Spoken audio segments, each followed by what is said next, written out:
لا إله إلا الله محمد رسول الله. أنت الرحمن يا الله، أنت الرحيم يا الله، أنت السلام يا الله، أنت العزيز يا الله، أنت القدوس.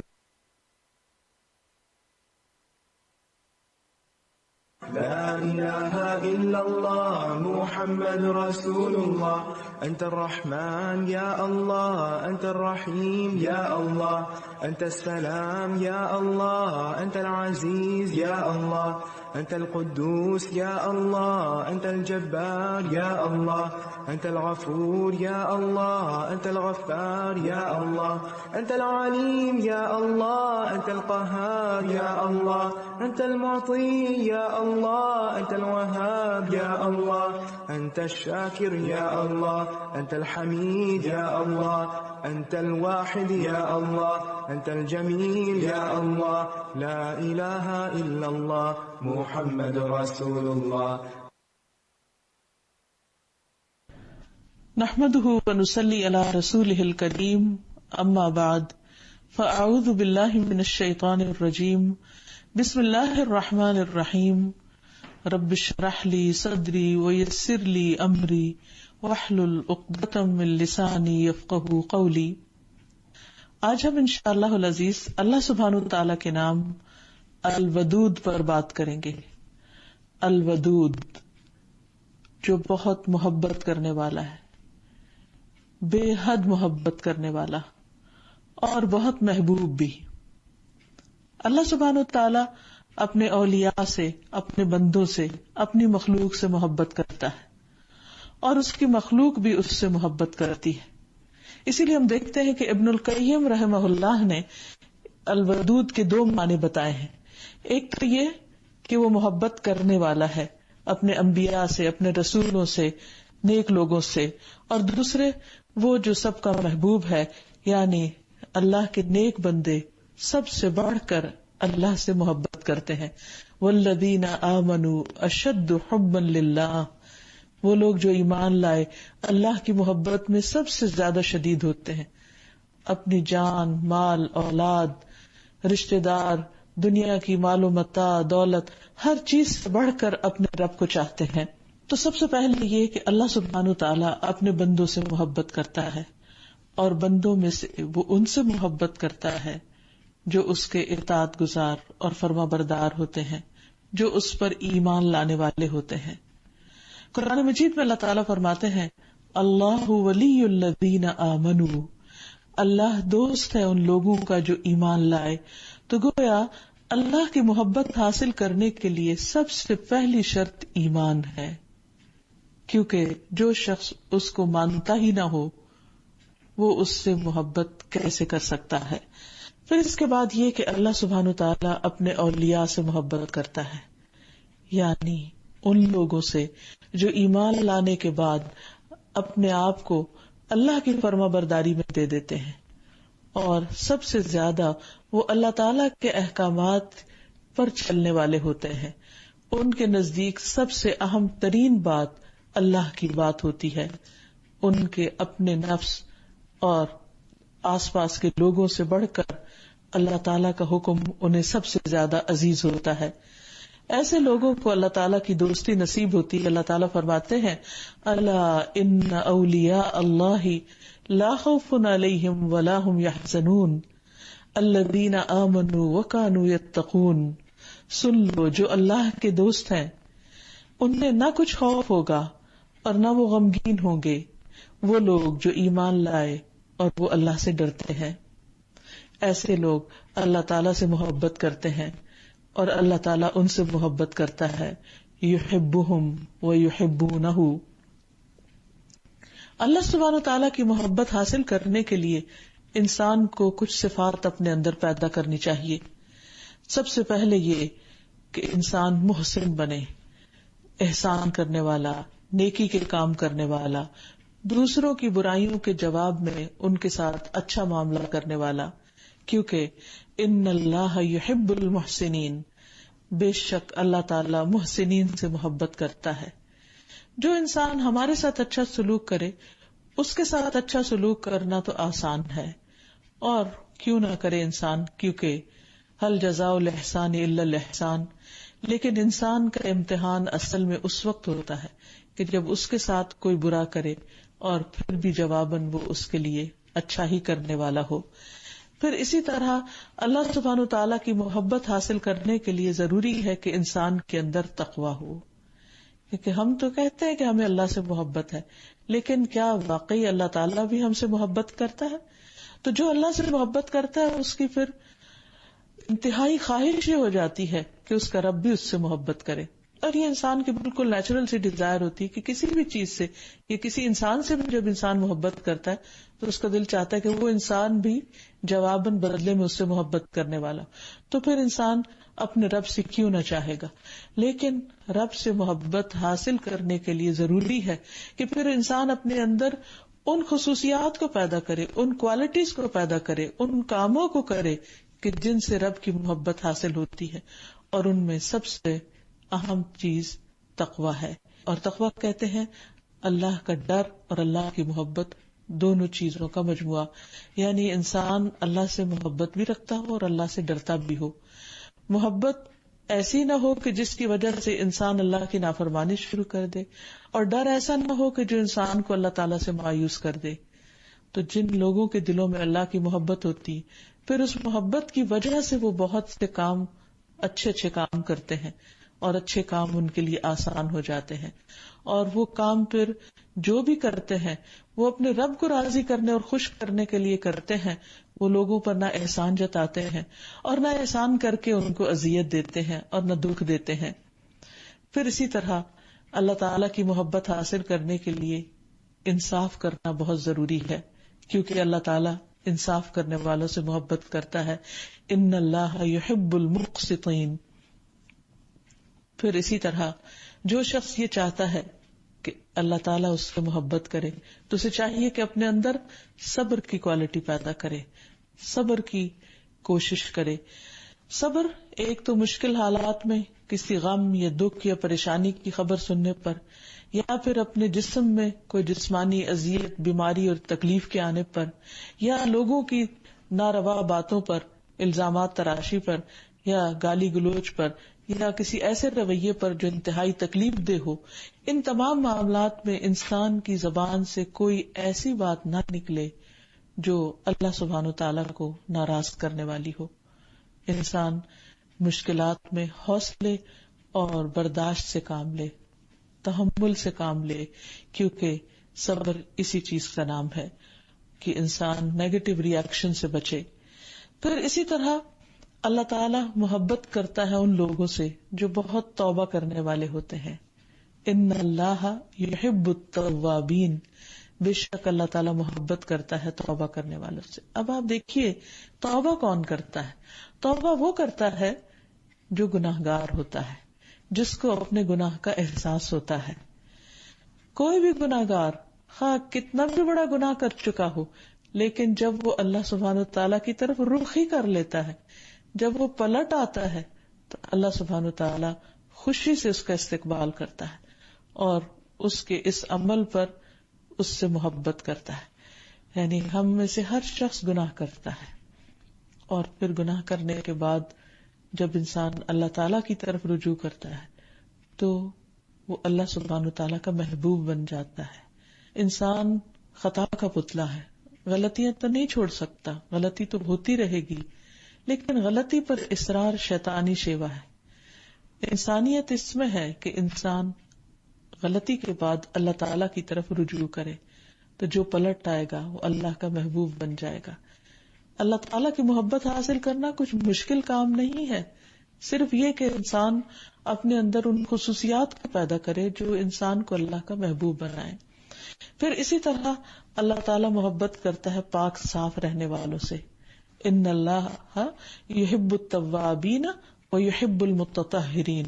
کہ اللہ تعالیٰ توبہ کرنے والوں سے، یعنی اپنی روحانی اور اپنے اعمال کی صفائی کرنے والوں سے، اور اس کے ساتھ ساتھ جسمانی صفائی کرنے والوں سے بھی، اپنے لباس اور اپنے کپڑے اور اپنے آس پاس کو، اپنے گھر کو، اپنے محلے کو، اپنے جو بھی اس سے متعلقہ چیزیں ہیں ان سب کو پاک صاف رکھنا. یہ اللہ تعالیٰ کا محبوب بناتا ہے انسان کو. پھر اسی طرح اللہ تعالیٰ ان لوگوں سے محبت کرتا ہے جو اللہ پر توکل کرتے ہیں، اللہ پر بھروسہ کرتے ہیں. انسان کے لیے بھروسہ کیے بغیر کچھ چارہ بھی نہیں. اگرچہ انسان کو کسی بھی منزل تک پہنچنے کے لیے کوشش درکار ہوتی، لیکن صرف انسان کی کوششیں کافی نہیں ہوتی. اہل ایمان کوشش کرنے کے بعد اللہ پر بھروسہ کرتے ہیں کہ اب میں نے اپنے طور پر جو کر سکتا تھا کر لیا، اب باقی اللہ کے ذمہ ہے. اور جیسے ایک فارسی کا شعر ہے کہ سپردم بتو مایہ خیشرا تو دانی حساب کمو بیشرا، کہ میرے ہاتھ میں جو تھا وہ میں تیرے سپرد کرتا ہوں، یعنی جو میں نے کوشش کی اب تیرے حوالے، اور تو ہی کم و بیش کا حساب جانتا ہے. یعنی اس کوشش میں میری طرف سے جو بھی کمی ہوئی ہے تو اس کو زیادہ بہتر جانتا ہے، اس کمی کو تو پورا کرنے والا ہے اور تو اس کو پورا کر دے. بعض لوگ توکل کا معنی یہ سمجھتے ہیں کہ انسان ہاتھ پہ ہاتھ دھر کے بیٹھا رہے، کوئی کوشش نہ کرے اور سب کچھ اللہ تعالیٰ پہ ڈال دے. اللہ تعالیٰ تو ہر چیز پر قادر ہے، وہ تو سب کچھ کر سکتا ہے، لیکن توکل کا مطلب ہے کہ انسان پہلے اپنی کوشش کرے اور پھر رب پر بھروسہ کرے. جیسے پرندے اپنے رب پر توکل کرتے ہیں، لیکن کبھی آپ نے دیکھا کہ کوئی پرندہ صرف گھونسلے میں بیٹھا رہے اور کوشش نہ کرے؟ وہ صبح سویرے گھروں سے نکلتے ہیں، کوشش کرتے ہیں، لیکن ان کے لیے کہیں کوئی کھانا جمع نہیں ہوتا، کسی جگہ پر اکٹھا کر کے رکھا نہیں گیا ہوتا. وہ گھومتے ہیں، پھرتے ہیں، اڑتے ہیں، ادھر سے ادھر جاتے ہیں اور اپنی ضرورت کا کھانا پا لیتے ہیں. کسی کا درختوں میں ہے اور کسی کا سمندروں کے اندر ہے، لیکن وہ اپنی اٹموسٹ ایفرٹ لگاتے ہیں اور اس کے ساتھ ساتھ اپنے رب پر بھروسہ کرتے ہیں. پھر اللہ سبحانہ تعالیٰ محبت کرتا ہے ان لوگوں سے جو اپنے فرائض ادا کرتے ہیں اور نوافل ادا کرتے ہیں. رسول اللہ صلی اللہ علیہ وسلم نے فرمایا، اللہ تعالیٰ فرماتا ہے، اور فرائض کی ادائیگی سے زیادہ بندہ کسی چیز سے میرا قرب حاصل نہیں کر سکتا، اور میرا بندہ مسلسل نوافل کے ذریعے میرا قرب حاصل کرتا ہے یہاں تک کہ میں اس سے محبت کرنے لگ جاتا ہوں. یعنی نوافل کی تکرار، اور نوافل انسان کی عبادات میں بھی ہیں، اور کوئی بھی ایکسٹرا کام جو انسان اپنی ڈیوٹی سے بڑھ کے کرتا ہے یا اپنے فرض سے زیادہ ادا کرتا ہے کسی کے ساتھ خواہ معاملہ کرتے ہوئے بھی، تو یہ تمام چیزیں انسان کو اللہ کا محبوب بنا دیتی ہیں. بعض اوقات انسان سوچتا ہے کہ یہ کام میرے ذمہ کیوں، میرا فرض نہیں ہے، مجھے نہیں کرنا. لیکن انسان جب احسان کے درجے میں دوسروں کے ساتھ بھلائی کرتا ہے تو اللہ تعالیٰ کا محبوب بن جاتا ہے. تو جو کام بھی زندگی میں مشکل لگ رہا ہو، یا انسان یہ سمجھے کہ یہ میرا فرض نہیں ہے اور پھر بھی اسے کرنا پڑے، تو ایسی صورت میں خوشی خوشی کرے، کیونکہ یہ تکلیف اٹھانا اسے اللہ تعالیٰ کا محبوب بنا دے گا. پھر اسی طرح اللہ کی خاطر بندوں سے محبت کرنے والوں سے اللہ تعالیٰ محبت کرتا ہے. اللہ تعالیٰ فرماتے ہیں، وجبت محبتی للمتحابین فیہ، میری محبت واجب ہو گئی، لازم ہو گئی. کن کے لیے؟ جو میری خاطر آپس میں محبت کرے. یعنی کوئی اور دنیا کی غرض بیچ میں نہ ہو، صرف اور صرف اللہ کی ذات ہو. پھر فرمایا، جو میری وجہ سے ایک دوسرے سے محبت کرتے ہیں، میری محبت ان لوگوں کے لیے طے شدہ ہے جو میری وجہ سے ایک دوسرے سے ملاقات کرتے ہیں. میری محبت ان لوگوں کے لیے طے شدہ ہے جو میری وجہ سے ایک دوسرے پر خرچ کرتے ہیں. میری محبت ان لوگوں کے لیے واجب ہے جو میری وجہ سے ایک دوسرے پر صدقہ کرتے ہیں. یعنی ان کی ملاقاتیں، ان کا لین دین، ان کا تعلق، یہ سارے کا سارا اللہ کی خاطر ہوتا ہے. یعنی وہ اس بندے سے کچھ نہیں جواباً چاہ رہے ہوتے، ان کی توقعات بندوں سے نہیں ہوتی، بلکہ وہ سب کچھ کرتے ہیں صرف اپنے رب کی رضا پانے کے لیے، اور اللہ سبحانہ وتعالیٰ ایسے بندوں سے راضی ہو جاتا ہے. الا ابتغاء وجہ ربہ الاعلی ولسوف یرضی، کہ ان کی ساری تکلیف اور کوشش اپنے رب کی رضا کی خاطر ہوتی ہے. اور یہ ایک بہت اعلیٰ درجہ ہے کسی بھی کام کے کرنے کا. جب انسان کسی معاوضے کی خاطر کام کرتا ہے، یا کسی چیز کے حصول کے لیے جو دنیاوی فائدہ ہوتا ہے اس کے لیے کوشش کرتا ہے، تو بعض اوقات بڑی بڑی کوششیں کر جاتا ہے، لیکن جب کسی کام کو اللہ واسطے کے لیے کرنا ہوتا ہے تو بعض اوقات انسان اس کو بددلی سے کرتا ہے. جس شخص کو یہ بات یاد رہے کہ اس کام کو کرنے سے اللہ کی رضا حاصل ہو، اسے چاہیے کہ وہ دنیاوی مقاصد سے بھی بڑھ کر اس کے لیے محنت کرے، کہ کیونکہ اس کا بدلہ اور اس کا صلہ اور اس کی جزا اللہ سبحانہ وتعالی کے پاس ہے. پھر اسی طرح اللہ تعالیٰ غنی اور چھپے ہوئے بندے کو بھی پسند کرتا ہے. حدیث میں آتا ہے اللہ اپنے اس بندے سے محبت کرتا ہے جو متقی ہو، غنی ہو اور چھپا ہوا ہو، یعنی اسے شہرت کا شوق نہ ہو اور وہ دکھاوے کی نیکیاں نہ کرتا ہو.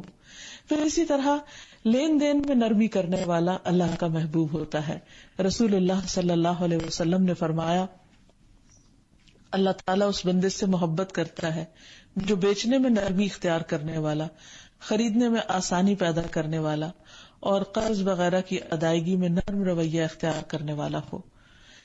اور یہاں یہ بھی یاد رہے کہ اللہ تعالیٰ جس سے محبت کرتا ہے پھر اس کا اعلان کر دیتا ہے. بندے جب کسی سے محبت کرتے تو عام طور پر اس کو ظاہر نہیں کرتے، ظاہر کرنے میں بخل سے کام لیتے ہیں.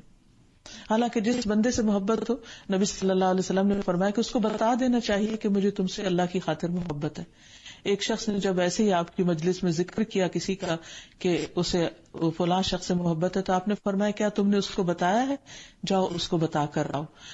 تو اللہ سبحانہ وتعالیٰ بھی جب کسی بندے سے محبت کرتے ہیں تو اسے سب میں بتاتے ہیں. وہ کس طرح؟ اس کے بارے میں آتا ہے کہ جب اللہ تعالیٰ کسی بندے سے محبت کرتے ہیں تو جبریل علیہ السلام کو بلاتے ہیں، تو ان سے کہتے ہیں کہ بے شک میں اپنے اس بندے سے محبت کرتا ہوں، تم سب اس سے محبت کرو. تو جبریل علیہ السلام حاملین عرش میں اس کا چرچا کرتے ہیں، یعنی وہ فرشتے جو عرش اٹھائے ہوئے ہیں.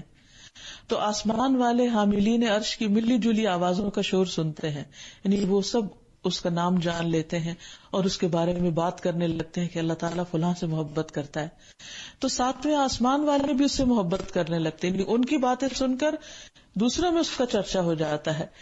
پھر ہر ایک آسمان والے اس سے محبت کرتے ہیں، یعنی وہ محبت نیچے اترنا شروع ہو جاتی یہاں تک کہ وہ دنیا میں آ جاتی ہے اور آسمان دنیا سے ہوتے ہوئے اس کا ذکر زمین پر اتر آتا ہے.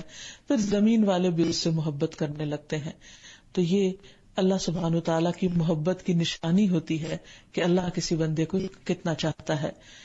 پھر اللہ تعالیٰ اس بندے کی حفاظت بھی فرماتے ہیں. اور یہ بھی یاد رکھیے کہ جس بندے سے اللہ تعالیٰ محبت کرتا ہے اللہ تعالیٰ پھر اس کو عذاب نہیں دیتا. یہ سب سے بڑی بات ہے.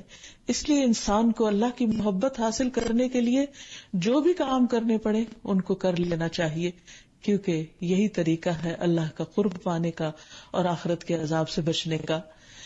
پھر اللہ سبحانہ وتعالیٰ جس سے محبت کرتا ہے اس کو ایمان دیتا ہے. رسول اللہ صلی اللہ علیہ وسلم نے فرمایا اللہ تعالیٰ مال اسے بھی دیتا ہے جس سے محبت کرتا ہے اور اس کو بھی دیتا ہے جس سے محبت نہیں کرتا، لیکن ایمان صرف اس کو دیتا ہے جس سے وہ محبت کرتا ہے.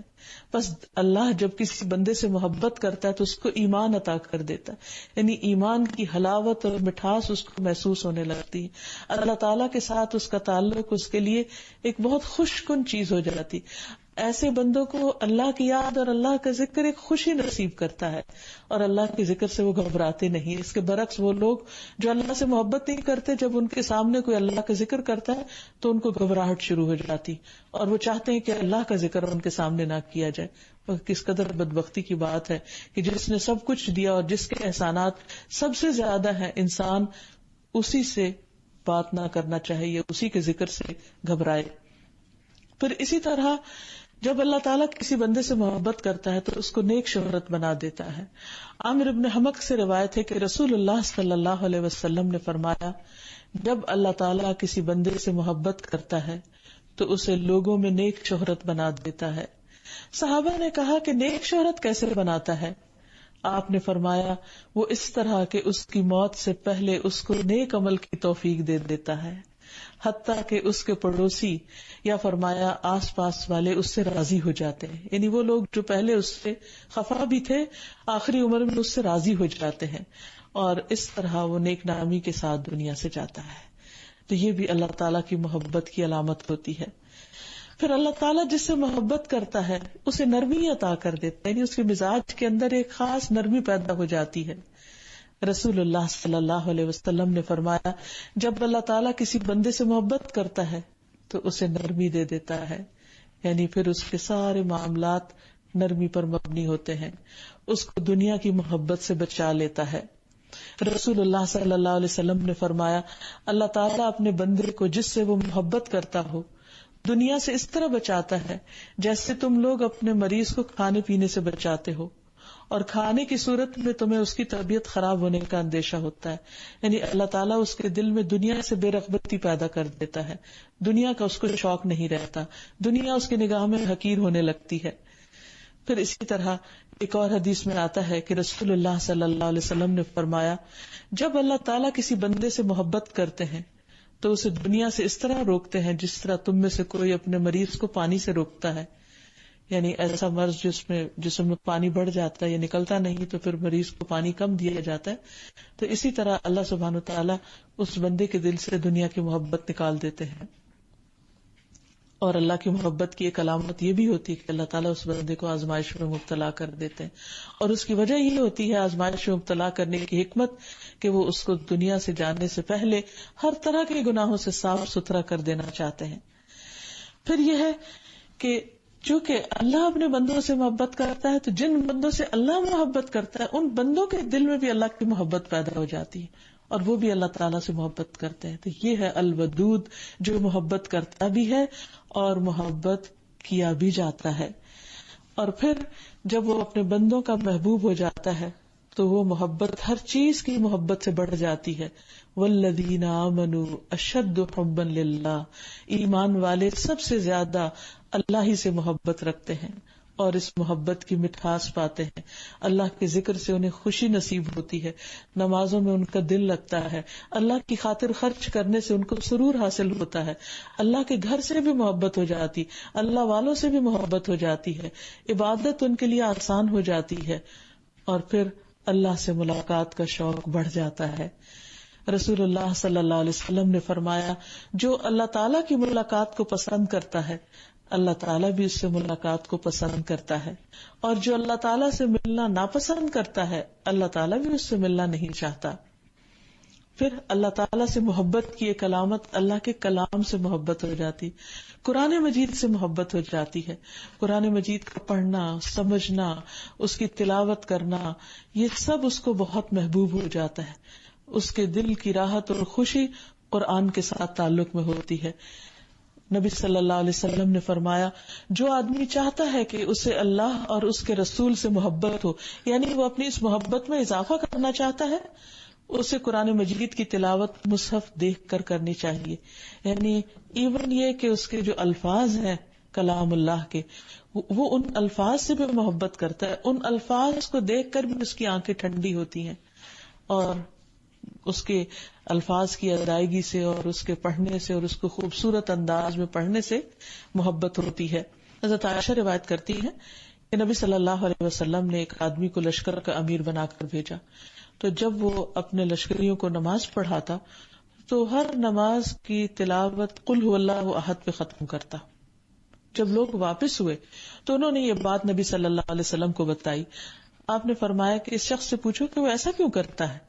لوگوں نے جب اس سے پوچھا تو اس نے کہا اس لیے کہ یہ رحمان کی صفت ہے، یعنی اللہ ایک ہے، یہ مجھے بہت پسند ہے کہ میں اس کو پڑھوں، یعنی بار بار اس کا ذکر کروں کہ وہ ایک اکیلا ہے اور اس جیسا کوئی اور نہیں.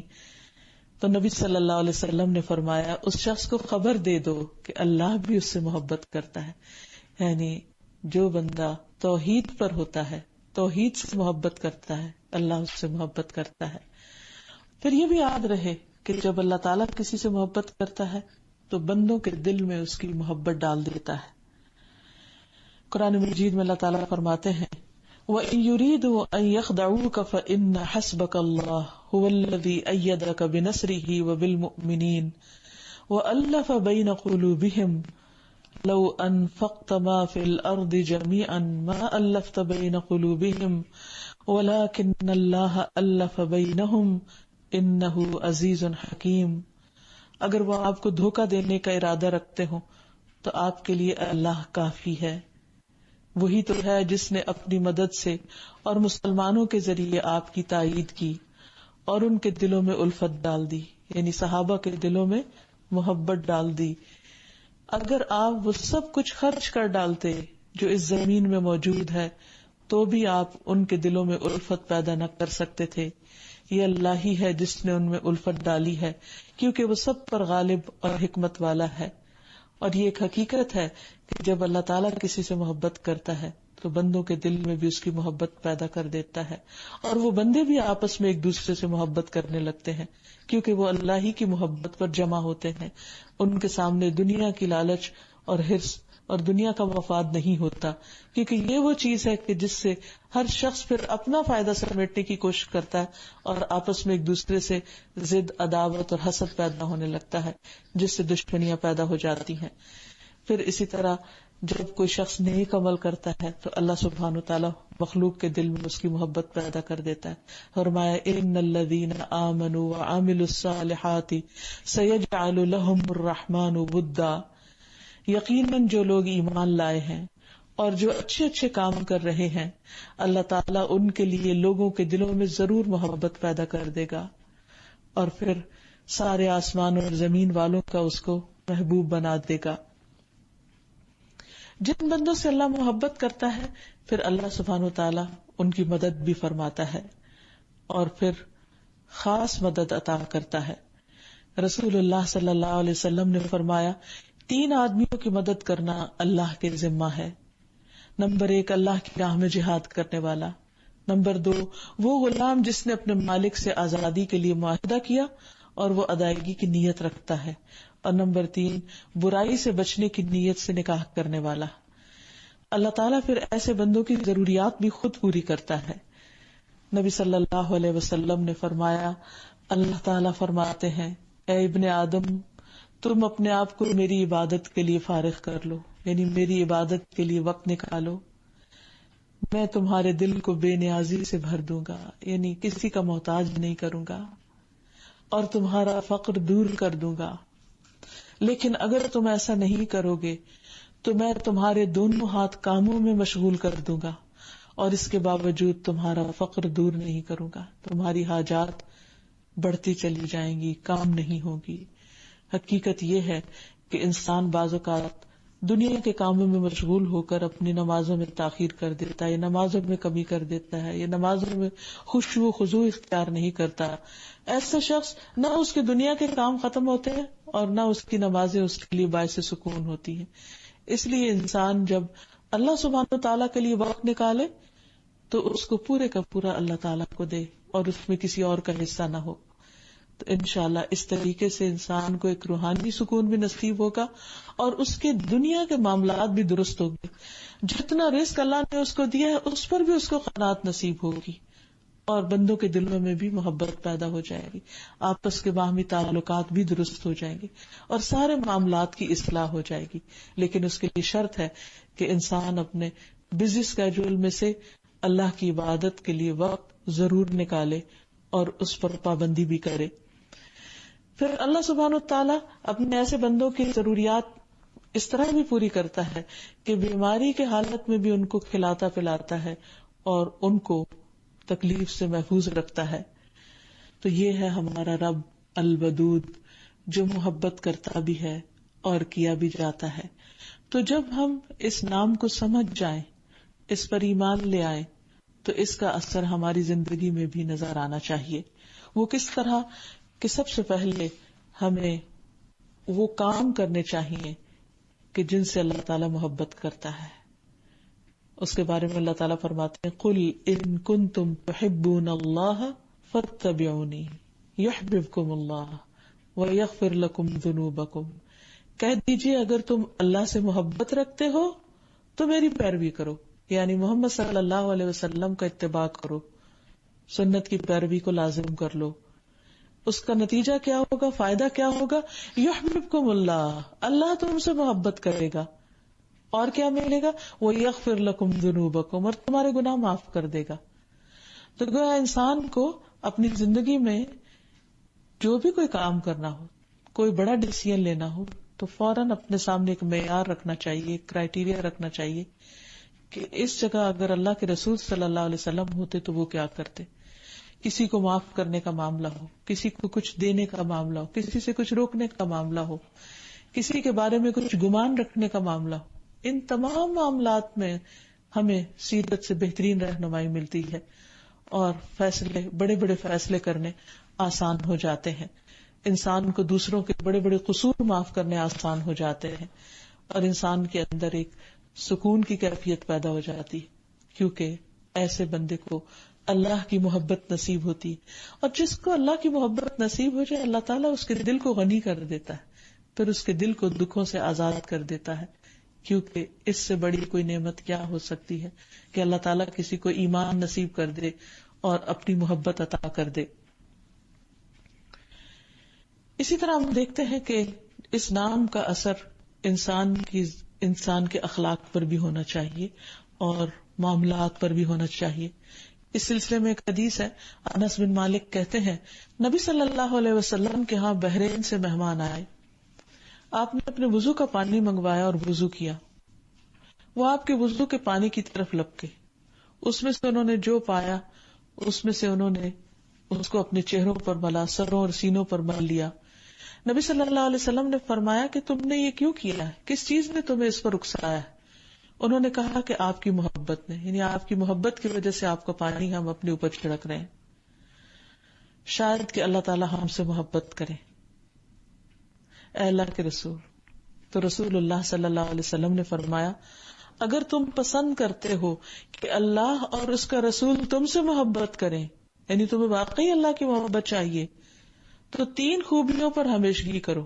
3 کام اپنے پلے باندھ لو.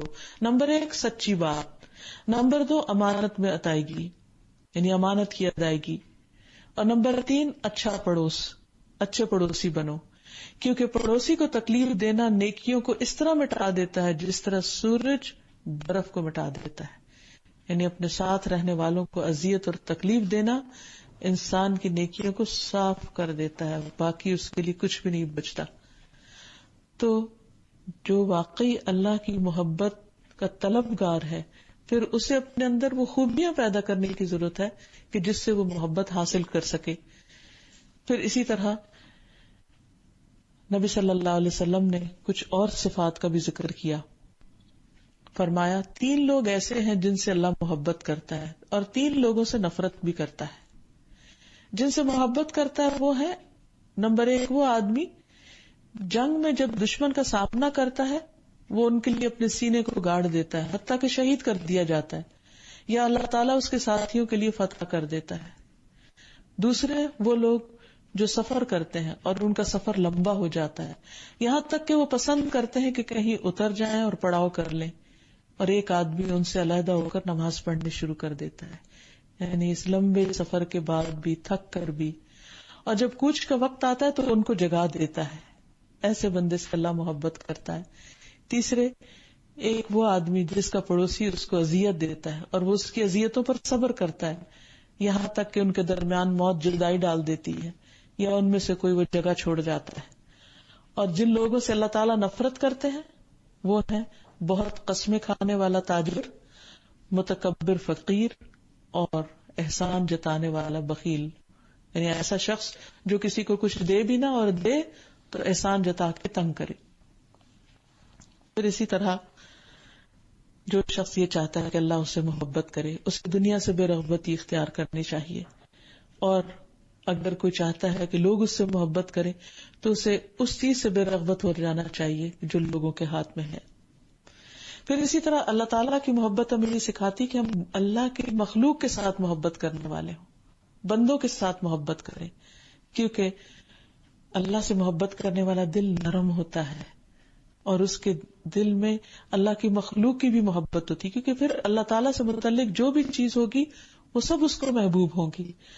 اور ایمان کی تو علامت ہی یہی ہے کہ انسان اللہ کے بندوں سے محبت کرے. رسول اللہ صلی اللہ علیہ وسلم نے فرمایا مومن محبت کرتا ہے اور اس سے محبت کی جاتی ہے. یعنی یہ مومن کی بیسک کوالٹی ہے، کیونکہ دوسروں سے محبت جنت میں لے جاتی ہے. آپ نے فرمایا تم اس وقت تک جنت میں جا نہیں سکتے جب تک ایمان نہ لاؤ اور ایمان لا نہیں سکتے جب تک ایک دوسرے سے محبت نہ کرو. تو ہم سب کو اپنے دل کو ٹٹولنا چاہیے اور دیکھنا چاہیے کہ ہمارا اپنے آس پاس والوں سے کیسا تعلق ہے، محبت کا تعلق یا نفرتوں کا تعلق. پھر اسی طرح خاص طور پر گھر والوں سے محبت، کیونکہ اللہ سبحانہ و تعالی جن سے محبت کرتا ہے ان کے دلوں میں دوسروں کی محبت ڈال دیتا ہے اور دوسرے اس سے محبت کرنے لگتے ہیں. تو انسان پر سب سے پہلا حق اس کے اپنے قریبی لوگوں کا ہے، اور اس میں بہترین شوہر وہ ہے جو اپنی بیوی سے محبت کرتا ہو. نبی صلی اللہ علیہ وسلم نے فرمایا تم میں سے بہتر شخص وہ ہے جو اپنی بیویوں کے لیے اچھا ہے. عمرو بن العاص کہتے ہیں میں نے نبی صلی اللہ علیہ وسلم سے دریافت کیا آپ کو سب سے زیادہ کس سے محبت ہے؟ آپ نے فرمایا عائشہ سے.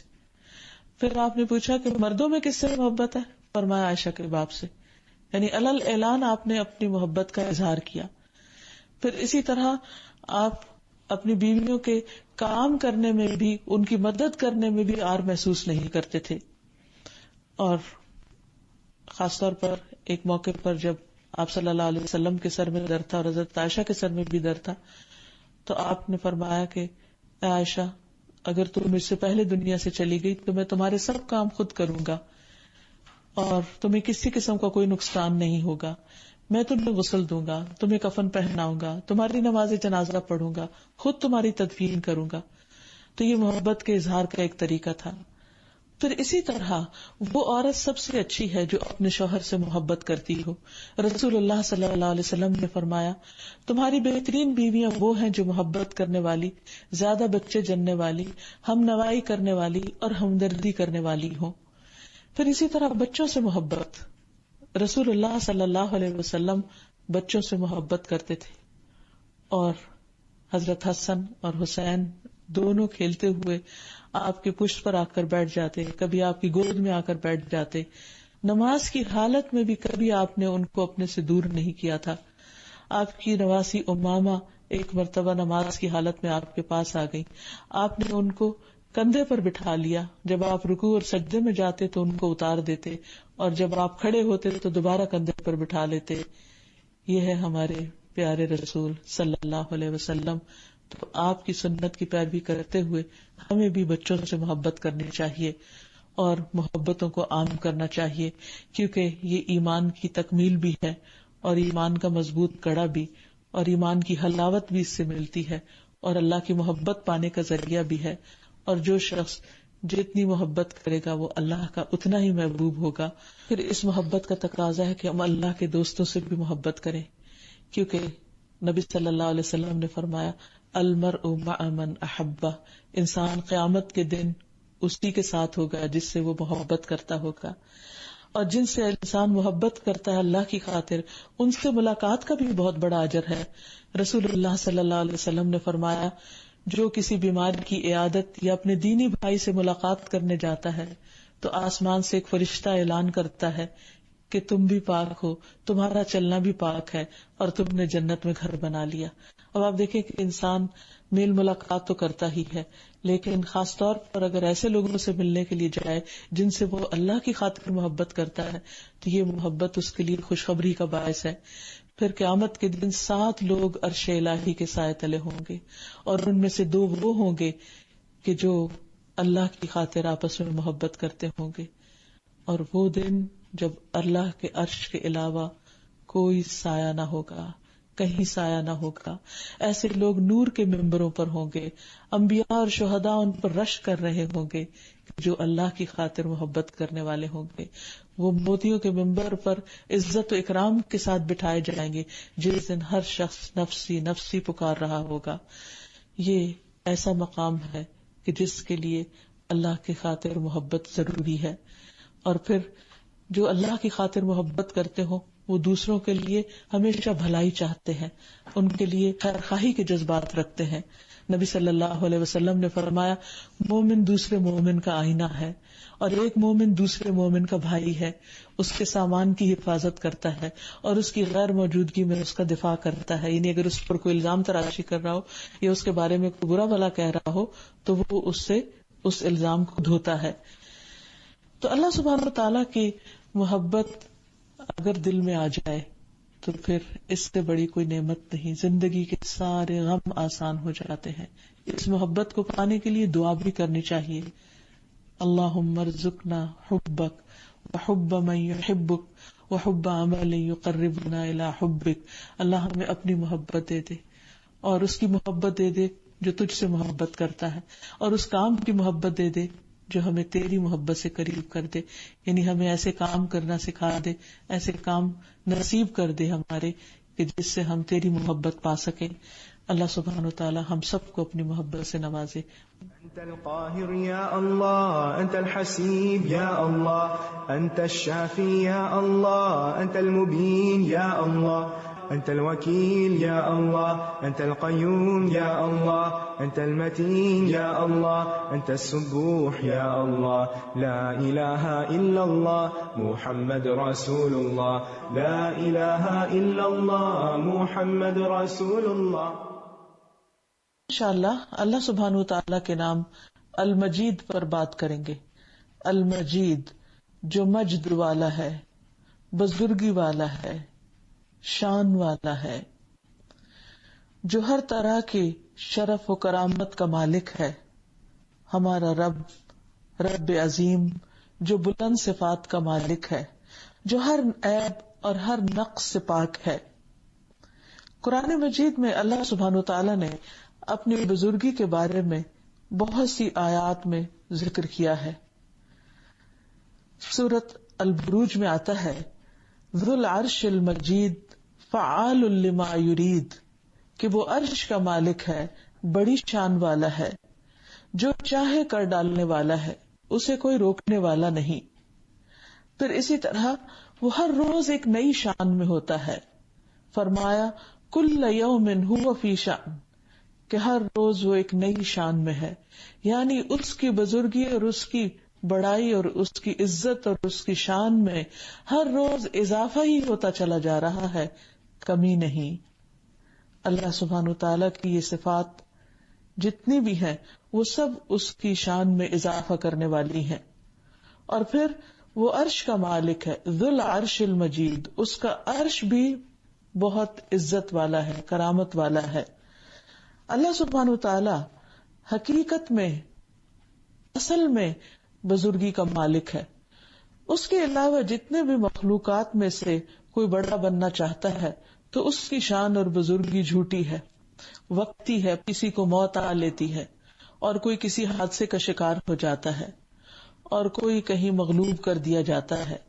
لیکن اللہ سبحانہ وتعالی اتنا بلند ہے، اتنا عظیم الشان ہے کہ اس سے نہ موت آئے گی، نہ ہی اس کے اوپر کوئی اور غالب آ سکتا ہے. کوئی کسی بھی طرح اس کو کوئی نقصان پہنچا نہیں سکتا.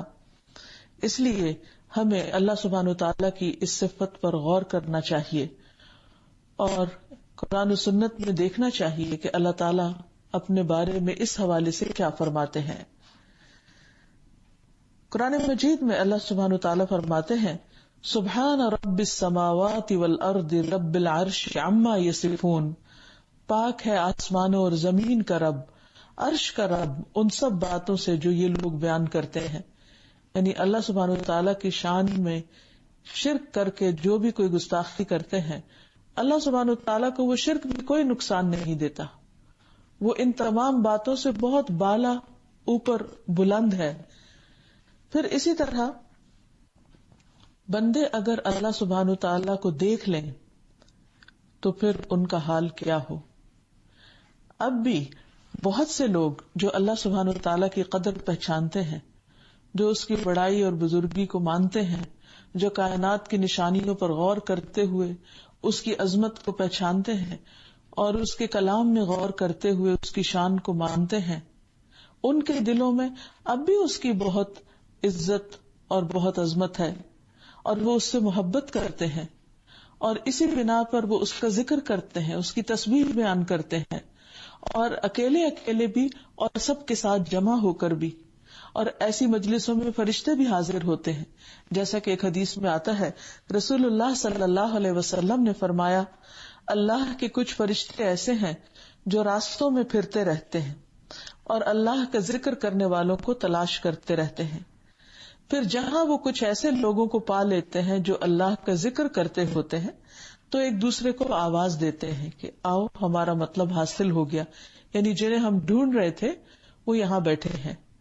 پھر وہ آسمانی دنیا تک اپنے پروں سے ان پر امڑتے رہتے ہیں، یعنی ان پر سایہ کیے رکھتے ہیں. پھر محفل مکمل ہونے پر اپنے رب کی طرف چلے جاتے ہیں، یعنی وہ فرشتے ان کا عمل لکھ کر رب کے پاس جاتے ہیں. پھر ان کا رب ان سے پوچھتا ہے، حالانکہ وہ خود اپنے بندوں کے متعلق خوب جانتا ہے کہ میرے بندے کیا کہتے تھے. وہ جواب دیتے ہیں کہ وہ تیری تسبیح پڑھتے تھے، تیری کبریائی بیان کرتے تھے، تیری حمد کرتے تھے، تیری بزرگی بیان کرتے تھے. پھر اللہ تعالیٰ پوچھتا ہے، کیا انہوں نے مجھے دیکھا ہے؟ وہ جواب دیتے ہیں، نہیں واللہ انہوں نے تجھے نہیں دیکھا. اس پر اللہ تعالیٰ فرماتا ہے، پھر ان کا اس وقت کیا حال ہوتا جب وہ مجھے دیکھ لیتے. وہ جواب دیتے ہیں، اگر وہ تیرا دیدار کر لیتے تو تیری عبادت اور بھی زیادہ کرتے، اور بھی شوق کے ساتھ زیادہ تیری بزرگی بیان کرتے، تیری تسبیح سب سے زیادہ کرتے، یعنی کسی اور کے ذکر سے زیادہ پھر وہ تیرا ذکر کرتے اگر وہ تیری شان سے واقف ہو جائے. حقیقت یہ ہے کہ دنیا میں کسی بھی قسم کا جو بھی شرک ہے وہ صرف اسی وجہ سے ہے کہ لوگوں نے رب کی عظمت کو نہیں پہچانا، اس کی بزرگی کو نہیں جانا. اسی لیے وہ انسانوں میں سے یا مخلوقات میں سے جس چیز سے بھی متاثر ہوتے ہیں، جس کو بھی بڑا سمجھتے ہیں، اس کے گن گانے لگتے ہیں. حقیقت یہ ہے کہ آسمان و زمین کی ہر چیز اللہ سبحانہ تعالیٰ کی بڑائی بیان کر رہی ہے. فرشتے ہوں یا جمادات ہوں یا نباتات ہوں، سب ہی اس کی بڑائی بیان کرتے ہیں. سورۃ الاسراء میں آتا ہے، تسبح له السماوات السبع والارض ومن فيهن وان من شيء الا يسبح بحمده ولكن لا تفقهون تسبيحهم.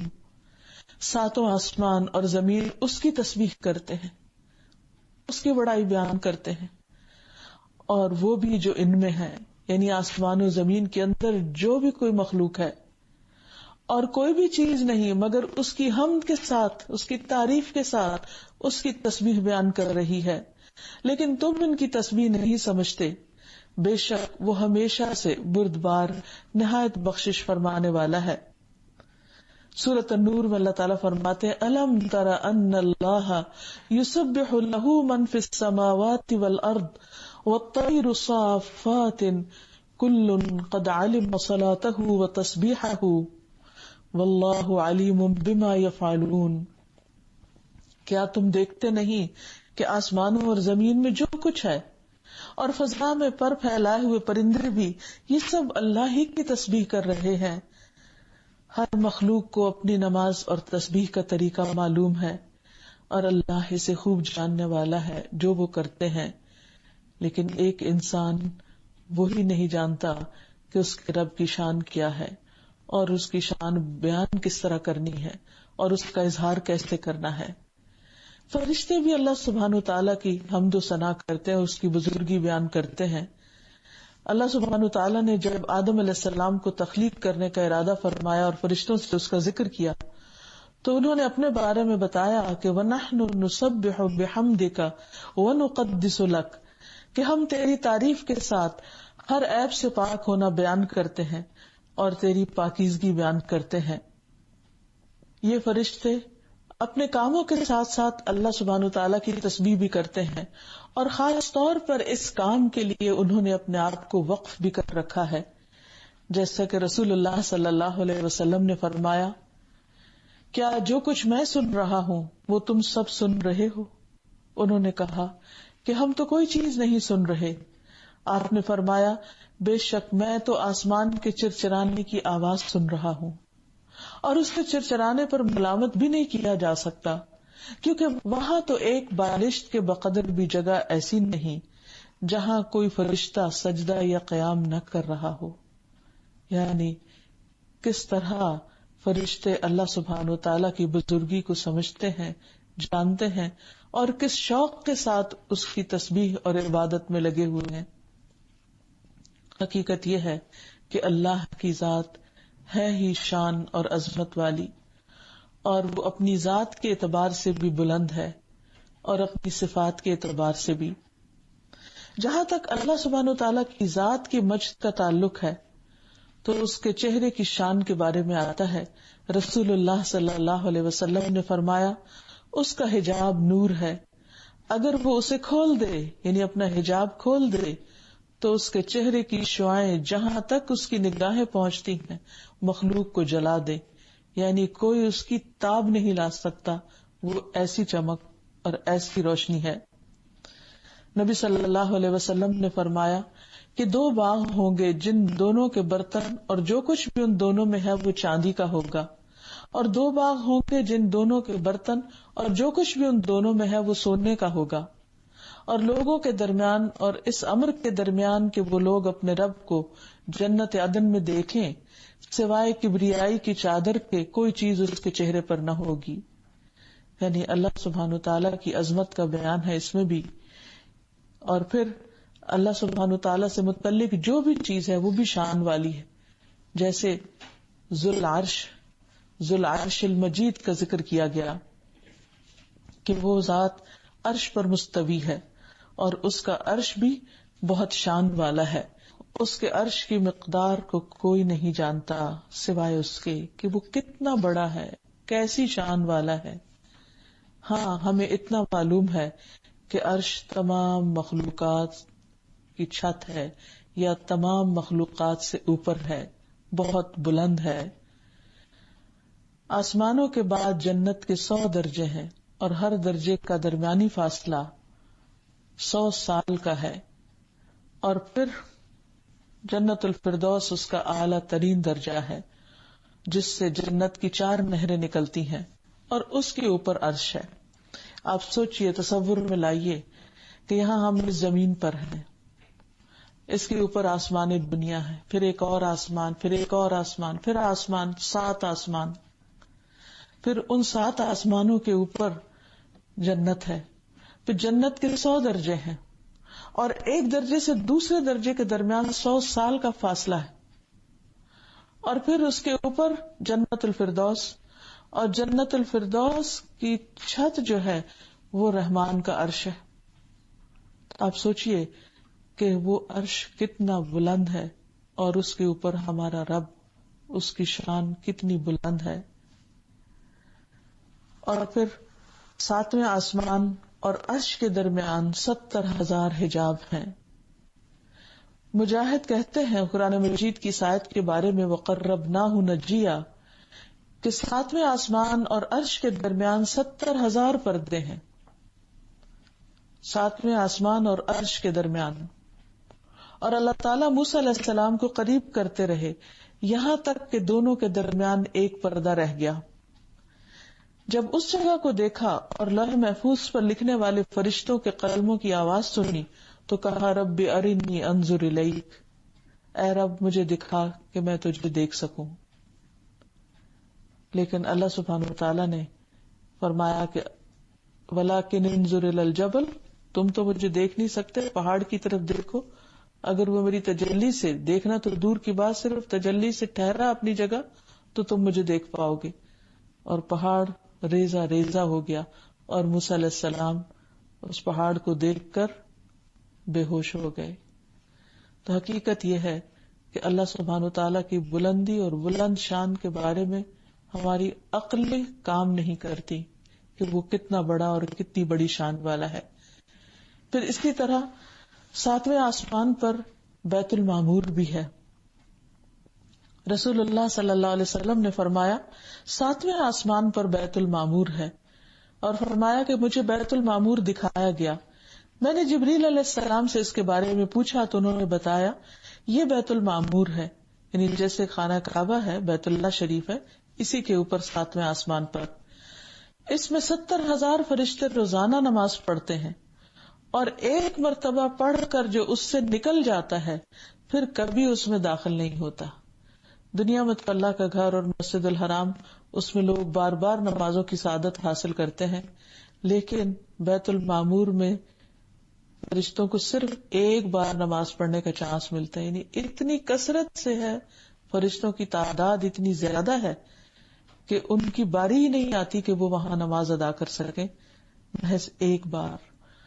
اور پھر وہ فرشتے جو عرش اٹھائے ہوئے ہیں وہ بھی اتنے بڑے ہیں کہ ایک فرشتے کے کان کی لو سے لے کر کندھے تک کا فاصلہ 700 سال کے برابر ہے.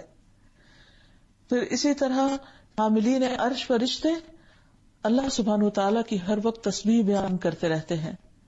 حسان بن عطیہ کہتے ہیں کہ حاملین عرش 8 ہیں، وہ ایک دوسرے کو اچھی اور نرم آواز کے ساتھ جواب دیتے ہیں، یعنی ان کے بولنے کا انداز بھی بہت اچھا ہے. ان میں سے 4 کہتے ہیں سبحانک و بحمدک علی حلمک بعد علمک، اس بات پر کہ تو سب کچھ جاننے کے بعد بہت حلم اور بردباری سے کام لیتا ہے. اور 4 کہتے ہیں سبحانک و بحمدک علی عفوک بعد قدرتک، ہم تیری پاکی بیان کرتے ہیں تیری حمد کے بعد کہ تو قادر ہونے کے باوجود درگزر سے کام لیتا ہے. یعنی ان کی اپنی مخصوص تسبیح ہے. پھر عرش کے اوپر اللہ کے پاس ایک کتاب بھی ہے. رسول اللہ صلی اللہ علیہ وسلم نے فرمایا جب اللہ تعالیٰ مخلوق کو پیدا کر چکا تو اپنی کتاب لوح محفوظ میں جو اس کے پاس عرش پر موجود ہے اس پر اس نے لکھا کہ میری رحمت میرے غضب پر غالب ہے. یہ ہے شان ہمارے رب کی. اور پھر عرش کا سایہ بھی ہوگا، اس سائے تلے اللہ تعالیٰ اپنے محبوب بندوں کو جگہ دے گا. نبی صلی اللہ علیہ وسلم نے فرمایا بے شک اللہ تعالیٰ فرماتا ہے میری عزت کی خاطر ایک دوسرے سے محبت کرنے والے میرے عرش کے سائے میں ہوں گے، جبکہ اس دن میرے سائے کے علاوہ کوئی سایہ نہ ہوگا. پھر عرش کے سائے میں سونے کی قندیلیں بھی ہیں. رسول اللہ صلی اللہ علیہ وسلم نے فرمایا جب تمہارے بھائی احد میں شہید کر دیے گئے تو اللہ تعالیٰ نے ان کی روحوں کو سبز رنگ کے پرندوں کے پیٹوں میں کر دیا جو جنت کی نہروں پر آتے ہیں، وہاں کے پھل کھاتے ہیں، پھر سونے کی قندیلوں میں لوٹ جاتے ہیں جو عرش کے سائے میں لٹک رہی ہیں. یعنی وہ جنت سے بھی اوپر مقام پر ہیں. جب انہوں نے وہاں کے کھانے پینے، آرام اور راحت کے مزے دیکھے تو کہا کون ہے جو ہمارا یہ پیغام ہمارے بھائیوں تک پہنچا دے کہ ہم جنت میں زندہ ہیں، ہمیں رزق دیا جاتا ہے تاکہ وہ جہاد سے بے رغبت نہ ہو جائیں اور لڑائی میں بزدلی نہ دکھائیں. اللہ تعالیٰ نے فرمایا میں تمہارا یہ پیغام ان تک پہنچا دوں گا. چنانچہ اللہ تعالیٰ نے یہ آیت نازل فرمائی وَلَا تَحْسَبَنَّ الَّذِينَ قُتِلُوا فِي سَبِيلِ اللَّهِ أَمْوَاتًا، وہ لوگ جو اللہ کی راہ میں قتل ہوئے ان کے بارے میں یہ خیال ہرگز نہ کیجیے کہ وہ مردہ ہیں، بلکہ وہ زندہ ہیں، اپنے رب کے پاس رزق دیے جاتے ہیں. پھر اسی طرح عرش کا ایک وزن بھی ہے. جویریہ رضی اللہ عنہا سے روایت ہے کہ نبی صلی اللہ علیہ وسلم صبح کے وقت نماز ادا کرنے کے بعد ان کے پاس سے چلے گئے. وہ اپنی جائے نماز پر ہی بیٹھی ہوئی تھی. پھر دن چڑھے آپ واپس تشریف لائے تو وہ اسی جگہ پر بیٹھی ہوئی تھی. آپ نے فرمایا جس وقت میں تمہارے پاس سے گیا ہوں کیا تم اس وقت سے اسی طرح بیٹھی ہو؟ انہوں نے کہا جی ہاں. نبی صلی اللہ علیہ وسلم نے فرمایا میں نے تمہارے بعد ایسے 4 کلمات 3 مرتبہ کہے ہیں کہ اگر تمہارے آج کے کہے ہوئے کلمات کو ان کے ساتھ وزن کیا جائے تو ان کلمات کا وزن زیادہ ہوگا. اور وہ کلمات ہیں سبحان اللہ و بحمدہ عدد خلقہ ورضا نفسہ وزنۃ عرشہ ومداد کلماتہ. اللہ کی تعریف اس کی پاکی ہے، اس کی مخلوق کی تعداد کے برابر، اس کی رضا کے برابر اور اس کے عرش کے وزن کے برابر اور اس کے کلمات کی سیاہی کے برابر. یعنی اتنی بڑی تسبیح، اتنی زیادہ تسبیح. تو سوچئے کہ اللہ سبحانہ وتعالیٰ کا عرش کتنا بڑا ہے، اور اللہ تعالیٰ نے اپنے حبیب محمد صلی اللہ علیہ وسلم کے ذریعے ہمیں اتنی خوبصورت تسبیح سکھا دی کہ جس کا کوئی نعم البدل نہیں ہو سکتا، کہ چند الفاظ کے ساتھ انسان اپنی زبان ہلاتا ہے اور کتنی بڑی بات کہہ جاتا ہے. پھر اسی طرح اللہ کے ایک نیک بندے سعد بن معاذ کی وفات پر عرش الہی نے حرکت کی تھی، آسمان کے دروازے کھولے گئے، عرش ہلنے لگا. پھر اسی طرح عرش کے پائے بھی ہیں. نبی صلی اللہ علیہ وسلم نے فرمایا قیامت کے دن لوگ سب بے ہوش ہو جائیں گے، پھر سب سے پہلے میں ہوش میں آؤں گا اور دیکھوں گا کہ موسیٰ عرش کے پایوں میں سے ایک پایا تھامے ہوئے ہیں. اب مجھے یہ معلوم نہیں کہ وہ مجھ سے پہلے ہوش میں آ گئے یا انہیں کوہ طور کی بے ہوشی کے بدلے میں بے ہوش نہیں کیا گیا، یعنی وہ پہلے سے یہاں موجود ہیں. پھر عرش کے پائے کے پاس آیت الکرسی رب کی پاکی بیان کرتی. ابی ابن کعب رضی اللہ عنہ سے مروی ہے کہ نبی صلی اللہ علیہ وسلم نے ایک مرتبہ ان سے پوچھا کہ اللہ کی کتاب میں سب سے عظیم آیت کون سی ہے؟ انہوں نے کہا اللہ اور اس کے رسول ہی بہتر جانتے ہیں. نبی صلی اللہ علیہ وسلم نے یہ سوال کئی مرتبہ دہرایا تو ابی ابن کعب نے کہا آیت الکرسی. نبی صلی اللہ علیہ وسلم نے یہ سن کر فرمایا ابو المنذر تمہیں علم مبارک ہو، اس ذات کی قسم جس کے دست قدرت میں میری جان ہے، عرش کے پائے کے پاس یہ اللہ کی پاکیزگی بیان کرتی ہے. اس کی ایک زبان اور دو ہونٹ ہیں، یعنی اللہ کی بڑائی اور عظمت کا بیان ہے آیت الکرسی میں. پھر عرش کے ارد گرد تسبیحات کی گردش ہوتی ہے.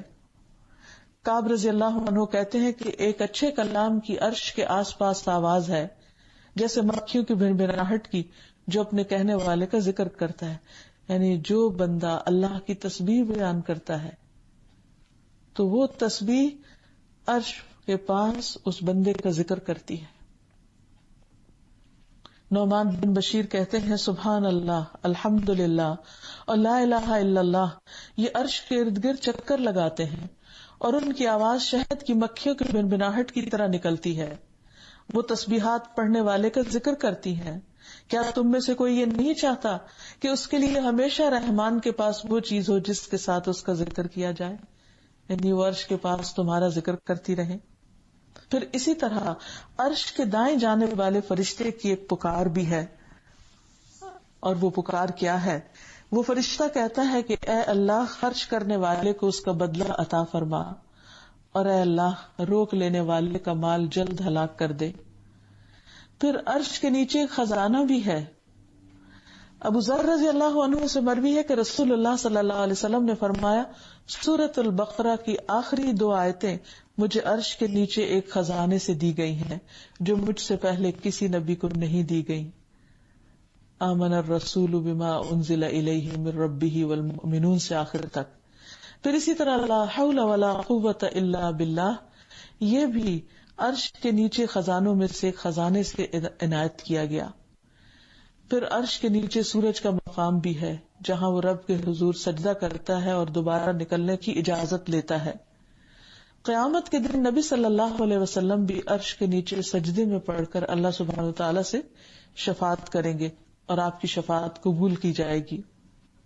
پھر اسی طرح سور پھونکنے والا فرشتہ وہ عرش پر ہر وقت نظریں جمائے ہوئے ہے. آپ نے فرمایا سور پھونکنے والے فرشتے کو جب سے یہ ذمہ داری دی گئی ہے تب سے تیار حالت میں اپنی آنکھیں عرش کی طرف لگائے ہوئے ہے، اس بات سے ڈرتے ہوئے کہ کہیں حکم ملنے سے پیشتر اس کی نگاہ ادھر ادھر نہ ہو جائے، یعنی ایک لمحے بھر کے لیے بھی میں اپنی ڈیوٹی سے غافل نہ ہوں. اس کی آنکھیں 2 روشن ستارے ہیں اور وہ مسلسل دیکھ رہا ہے عرش کی طرف کہ کب حکم ملتا ہے اور کب دنیا کو ختم کر دیا جائے. پھر اسی طرح اس کی کرسی بھی عظیم الشان ہے. وسع کرسیہ السماوات والارض. پھر اس کی کرسی کی آواز بھی ہے، وہ چرچراتی بھی ہے. پھر کرسی کا سائز اتنا بڑا ہے کہ 7 آسمان اور زمینیں اس کے سامنے صحرا میں پڑی ہوئی ایک مندری کی طرح ہیں. پھر قیامت کے دن اللہ تعالیٰ کی کرسی رکھی جائے گی. اللہ تعالیٰ شان سے کرسی پر نزول فرمائے گا. جنت عدن میں بھی جہاں اللہ تعالیٰ سے لوگ ملاقات کریں گے، اس کا دیدار کریں گے، وہاں بھی اللہ سبحانہ تعالیٰ کے لیے کرسی کو نصب کیا جائے گا. پھر اللہ سبحانہ تعالیٰ کا کلام بھی بڑی شان والا ہے. قرآن مجید میں اللہ تعالیٰ نے اس کی قسم کھائی ہے، فرمایا قاف والقرآن المجید. قاف قسم ہے قرآن مجید کی، اس قرآن کی جو بڑی شان والا ہے، اور کلام بھی کس کا ہے؟ اللہ رب العزت کا۔ تو اللہ سبحانہ وتعالی نے اس کی بزرگی اور اس کی شان و شوکت کی قسم کھائی کہ یہ کتاب بڑی بلند شان والی ہے، اور یہ لوح محفوظ میں درج ہے۔ بل ہوا قرآن مجید فی لوح محفوظ، یہ قرآن مجید لوح محفوظ میں ہے، کوئی اس میں کچھ بھی تبدیلی نہیں کر سکتا، کوئی اس کی شان میں کمی نہیں کر سکتا۔ پھر اس کلام کی شان جو ہے، ابن عباس کہتے ہیں کہ جب وحی نازل ہوتی ہے تو فرشتے ایسے آوازیں سنتے ہیں جیسے لوہے کی آواز ہو۔ پھر اسی طرح اللہ رب العزت کی بادشاہت زمین و آسمان پہ چھائی ہوئی ہے۔ ان اللہ یمسک السماوات والارض ان تزولا ولئن زالتا ان امسکہما من احد من بعدہ انہ کان حلیما غفورا۔ اللہ ہی یقیناً آسمان و زمین کو تھامے ہوئے، یعنی اس کا عرش ہو یا اس کے ساری کریشن سب اس کے قبضے قدرت میں ہے کہ کہیں سرک نہ جائیں۔ اگر وہ سرک جائیں تو اس کے بعد کوئی بھی انہیں اپنی جگہ پر برقرار نہیں رکھ سکتا۔ بلا شبہ وہ بڑا بردبار اور معاف کرنے والا ہے۔ تو حقیقت یہ ہے کہ اللہ سبحانہ وتعالی عظیم الشان ہے، اس کی ذات، اس کا چہرہ مبارک، اس کا عرش، اس کا کلام، اس کی کرسی، ہر چیز عظیم الشان ہے۔ لیس کمثلہ شیء، اس جیسی کوئی چیز ہے ہی نہیں۔ اس لیے ہم سب کو بھی اس کی عظمت کو پہچاننا چاہیے۔ جب بندے کے دل میں اللہ سبحانہ وتعالیٰ کی شان اور عظمت کا احساس راسخ ہو جاتا ہے، پیوست ہو جاتا ہے، تو پھر اس کی زندگی کسی غافل انسان جیسی نہیں رہتی۔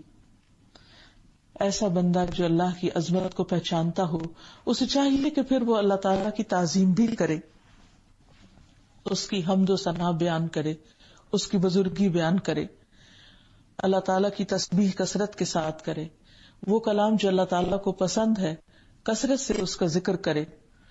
اور جیسے ہم نماز کے شروع میں ہی کہتے ہیں دعا استفتاح میں، سبحانک اللہم وبحمدک وتبارک اسمک وتعالی جدک وتعالی جدک، تیری شان بہت بلند ہے۔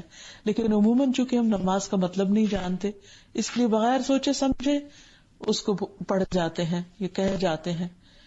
پھر اسی طرح یہ ہے کہ جب اللہ تعالیٰ کی بزرگی بیان کی جاتی ہے تو اس کے بعد جو دعائیں مانگی جاتی ہیں وہ بھی قبول ہوتی ہیں۔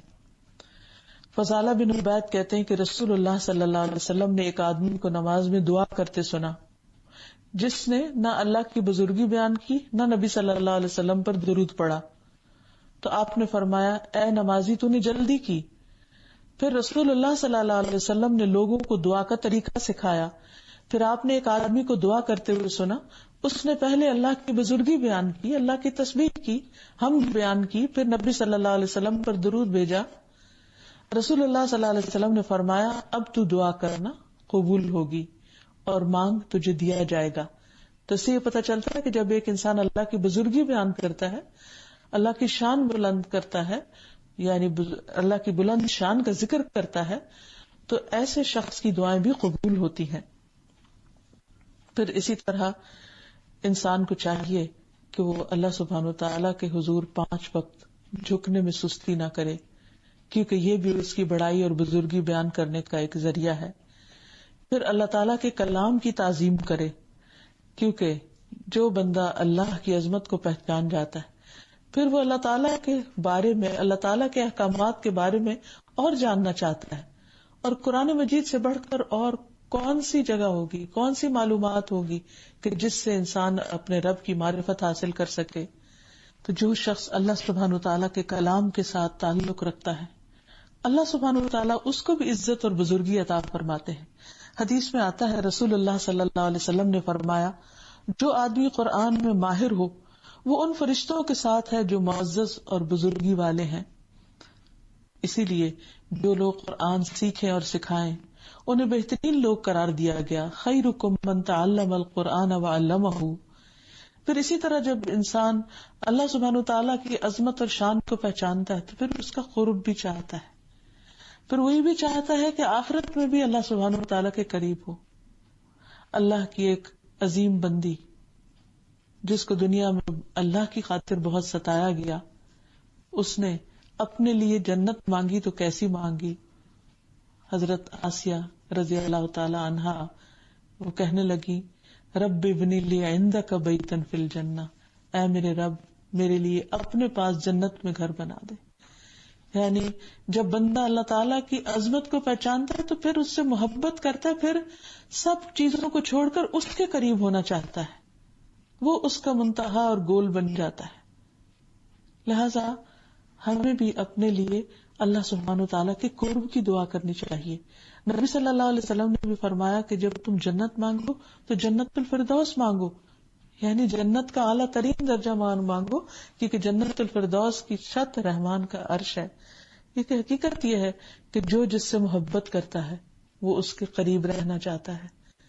تو یہ ہو نہیں سکتا کہ کوئی اللہ سے محبت کرے اور پھر اس کو اس کے دل میں اس کے قریب ہونے کا شوق نہ ہو.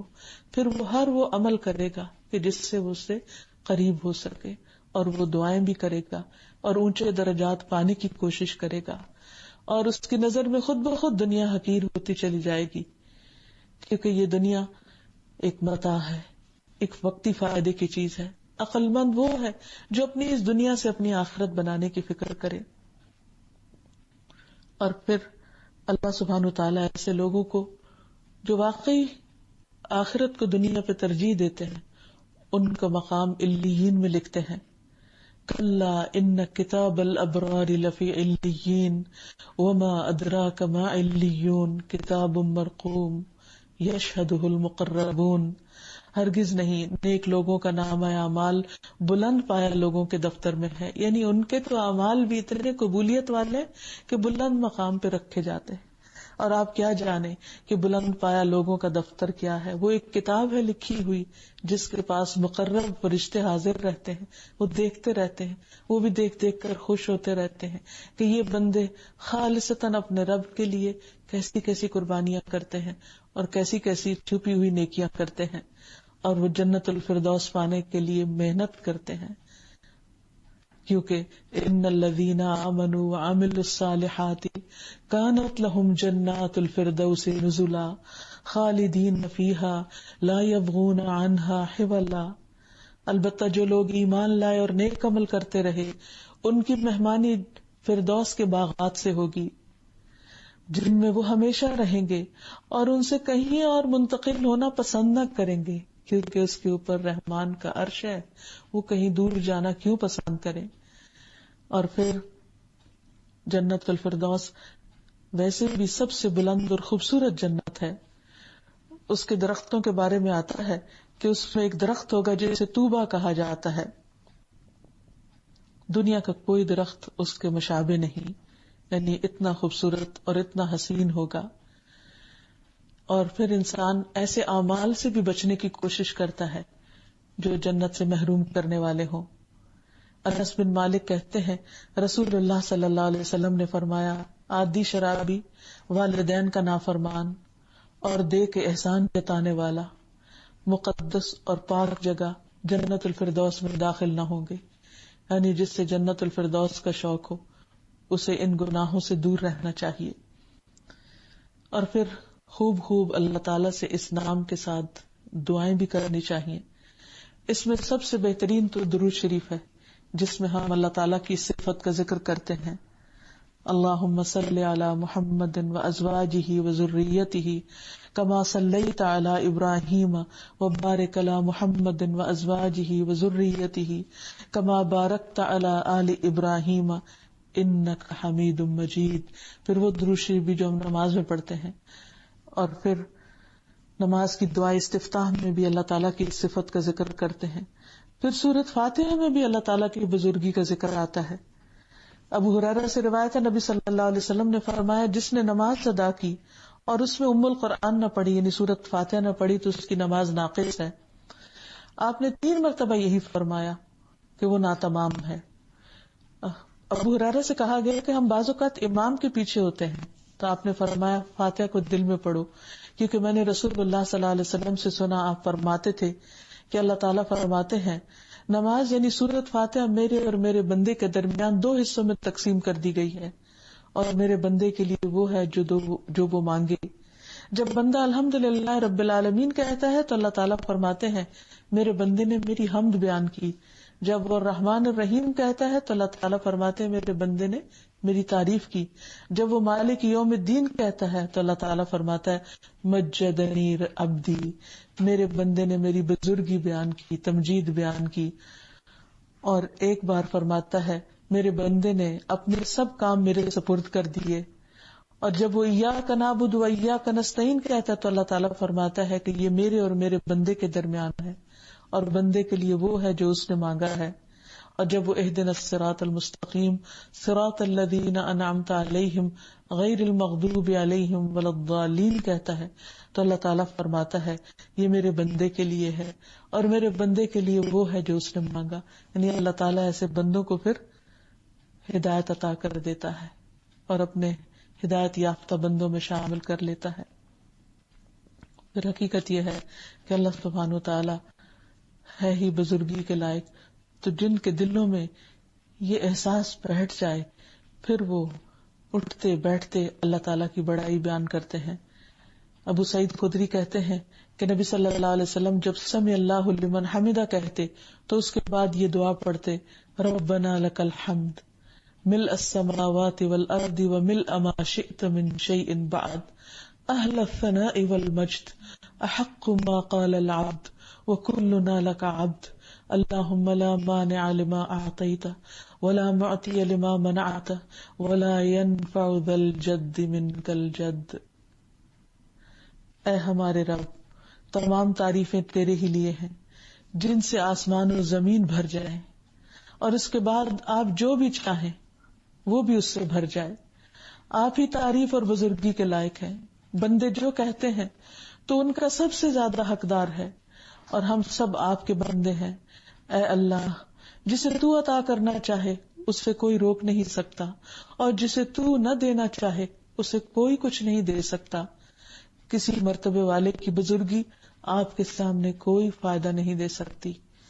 تو بہرحال جس بندے کے اندر اللہ تعالیٰ کی بزرگی کا احساس ہوتا ہے پھر وہ حقیقی معنوں میں اللہ تعالیٰ کی عبادت کا شوق رکھتا ہے. اللہ رب العزت سے دعا ہے کہ وہ ہمیں اپنی عبادت کی محبت اور اپنے قرب کا شوق عطا کر دے. وآخر دعوانا ان الحمد للہ رب العالمین. سبحانک اللہم و بحمدک اشہد ان لا الہ الا انت استغفرک و اتوب الیک. أنت القاهر يا الله، أنت الحسيب يا الله، أنت الشافي يا الله، أنت المبين يا الله، أنت الوكيل يا الله، أنت القيوم يا الله، أنت المتين يا الله، أنت السبوح يا الله. لا إله إلا الله محمد رسول الله، لا إله إلا الله محمد رسول الله.